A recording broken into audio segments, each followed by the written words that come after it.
नमस्कार दोस्तों, मैं इंद्रेश मिश्रा स्वागत करता हूं अपने इंद्रेश डी मड्डा के इस चैनल पर। आप लोग अच्छे होंगे और आप लोगों की पढ़ाई अच्छी चल रही होगी। दोस्तों, आप लोग हमारा पिछला वीडियो ना देखे हो तो जाकर के हमारे प्ले लिस्ट में पड़ा हुआ हो, वहां से आप लोग देख लीजिए।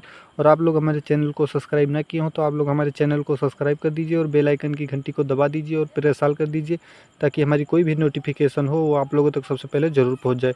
दोस्तों, आज के टॉपिक पर लेकर चलते हैं। आज का टॉपिक है भारत विश्व का इतिहास। इससे आज हम टॉप 100 क्वेश्चन करवाएंगे, जो कि परीक्षा के पॉइंट ऑफ व्यू से बहुत ही महत्वपूर्ण क्वेश्चन है। दोस्तों, आज का फर्स्ट क्वेश्चन है, तंत्र मंत्र संग्रहित वेद है तो कौन सा है? अथर्ववेद है। कौन है? अथर्ववेद है।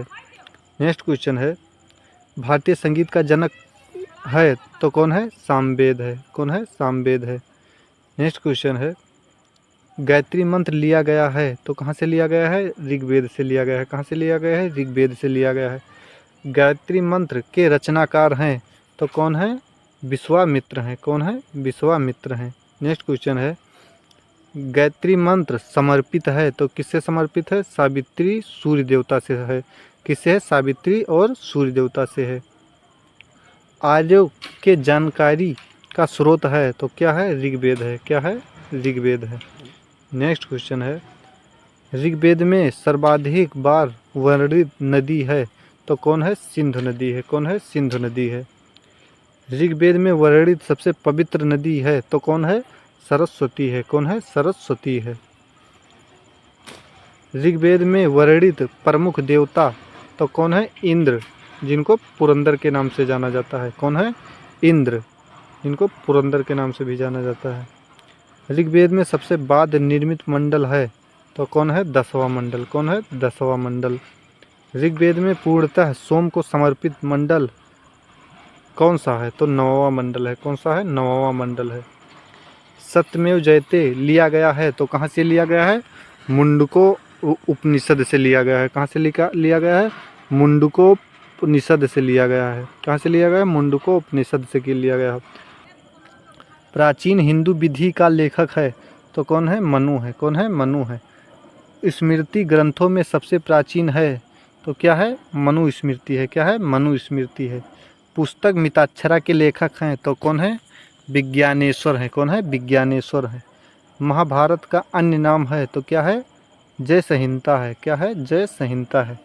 महाभारत रचनाकार वेदव्यास के फारसी अनुवाद का शीर्षक है तो क्या है? रज्मनामा है। क्या है? रज्मनामा है। नेक्स्ट क्वेश्चन है, आर्यों का भारत आगमन 15 ईसा पूर्व से पहले। क्या है? 15 ईसा पूर्व से पहले। ऋग्वेद आर्यों की भाषा थी तो क्या थी? संस्कृत थी। क्या थी? संस्कृत थी। आर्य लोग भारत आए थे, कहाँ से आए थे? मध्य एशिया से आए थे। कहाँ से आए थे? मध्य एशिया से आए थे। शून्यवाद का प्रतिपादक है तो कौन है? नागा अर्जुन है। कौन है? नागा अर्जुन है। बुद्ध जन्मे थे तो कहाँ जन्मे थे? लुम्बिनी में जन्मे थे। कहाँ जन्मे थे? लुम्बिनी में 563 ईसा पूर्व में। कब?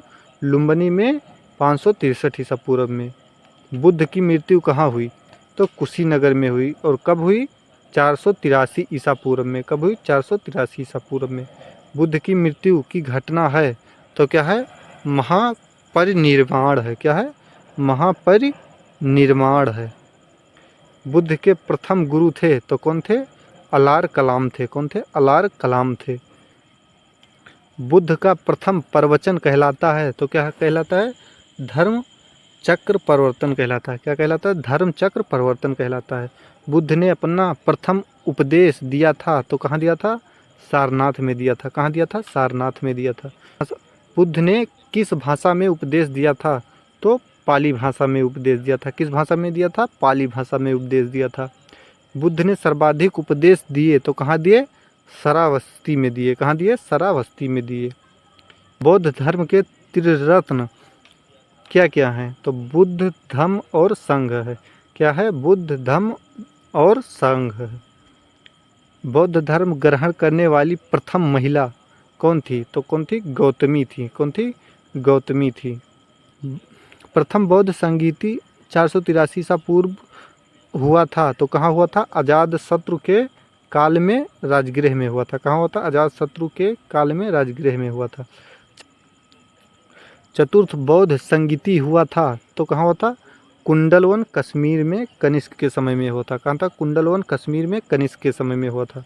बौद्ध संगीति के आयोजन स्थल का क्रम है तो क्या है? राजगृह वैशाली पाटलिपुत्र कश्मीर। क्या है? राजगृह वैशाली पाटलिपुत्र कश्मीर।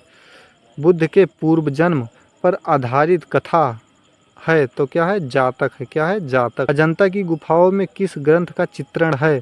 तो जातक। यह किससे संबंधित है? तो बौद्ध का पवित्र ग्रंथ है। जातक किसका पवित्र ग्रंथ है? तो बौद्ध धर्म का पवित्र ग्रंथ है। और अजंता की गुफाओं में किस ग्रंथ का चित्रण हुआ था? तो जातक ग्रंथ का चित्रण हुआ था, जो कि बौद्ध का पवित्र ग्रंथ है।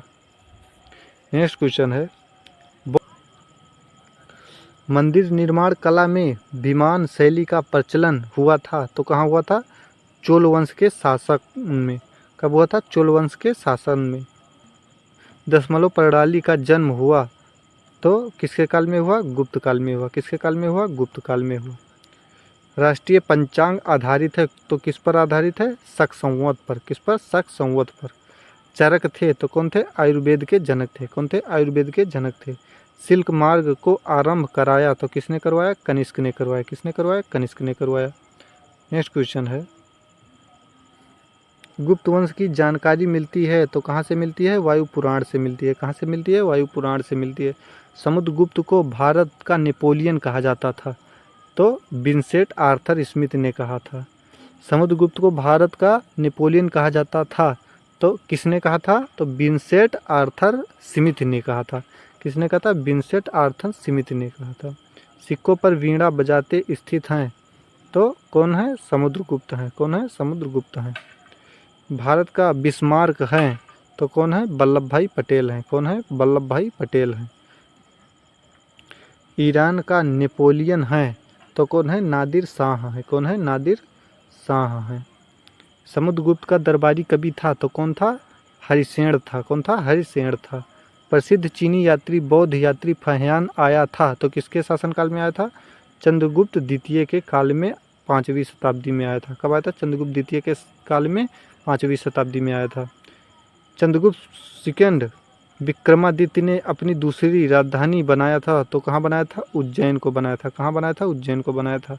विक्रम संवत प्रारंभ हुआ था तो कब हुआ था? 58 ईसा पूर्व में। कब हुआ था? 58 ईसा पूर्व में। नेक्स्ट क्वेश्चन है, गुप्तकालीन रजत एवं स्वर्ण मुद्राओं का नाम था तो क्या था? क्रमशः रूपक और दिनार। क्रमशः रूपक और दिनार था। नालंदा विश्वविद्यालय का संस्थापक हैं तो कौन है? कुमार गुप्त हैं। कौन है? कुमार गुप्त हैं। नालंदा विश्वविद्यालय को किसने ध्वस्त किया था? तो बख्तियार खिलजी ने किया था। और यह कौन था? तो मोहम्मद गौरी का सेनापति था। यह कौन था? मोहम्मद गौरी का सेनापति था। महरौली में स्थित राजा चंद्र के लौह स्तंभ को बनवाया था तो किसने बनवाया था? चंद्रगुप्त द्वितीय ने बनवाया था। किसने बनवाया था? चंद्रगुप्त द्वितीय ने बनवाया था। गंगई कोंड कहा जाता है तो किसको कहा जाता है? राजेंद्र प्रथम को कहा जाता है। किसको कहा जाता है? राजेंद्र प्रथम को कहा जाता है। गुप्त काल की राजकीय भाषा थी तो क्या थी? संस्कृत थी। क्या थी? संस्कृत थी। भारतीय इतिहास का स्वर्ण युग कहा जाता है तो किसको कहा जाता है? गुप्त काल को कहा जाता है। किसको कहा जाता है? गुप्त काल को कहा जाता है। नेक्स्ट क्वेश्चन है, गुप्त वंश का अंतिम शासक था तो कौन था? विष्णुगुप्त था। कौन था? विष्णुगुप्त था। वर्धन साम्राज्य का संस्थापक था तो कौन था? पुष्यभूति था। कौन था? पुष्यभूति था। विष्णुभूति वंश का संस्थापक था तो कौन था? नरवर्धन था। कौन था? नरवर्धन था। हर्षवर्धन ने अपनी राजधानी धानेश्वर से स्थापित किया था तो कहाँ किया था? कन्नौज में किया था। कहाँ था? किया था? कन्नौज में किया था। चीनी यात्री हेनसांग किसके शासनकाल में भारत आया था? तो हर्षवर्धन के शासनकाल में 606 से 647 ईस्वी में। कब से कब तक? 606 से 647 ईस्वी तक। हेनसांग द्वारा लिखित पुस्तक है तो कौन है? सीयूकी है। क्या है? सीयूकी है। यात्रियों में राजकुमार कहा जाता है तो किसको कहा जाता है? हेनसांग को कहा जाता है। किसको कहा जाता है? हेनसांग को कहा जाता है। नीति का पंडित और शाक्य मुनि किसे कहा जाता है? तो हेनसांग को कहा जाता है। किसको कहा जाता है? हेनसांग को कहा जाता है।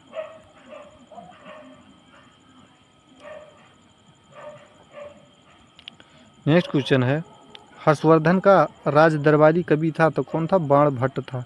कौन था? बाणभट्ट था। पुलकेशिन द्वितीय ने हर्षवर्धन को 634 ईस्वी में पराजित किया था तो किस नदी के तट पर और कहाँ पर? तो नर्मदा नदी के तट पर किया था। कहाँ किया था? नर्मदा नदी के तट पर किया था। पुलकेशिन द्वितीय ने हर्षवर्धन को 634 ईस्वी में पराजित किया था तो कहाँ किया था? नर्मदा नदी के तट पर किया था। कहाँ किया था? नर्मदा नदी के तट पर किया था।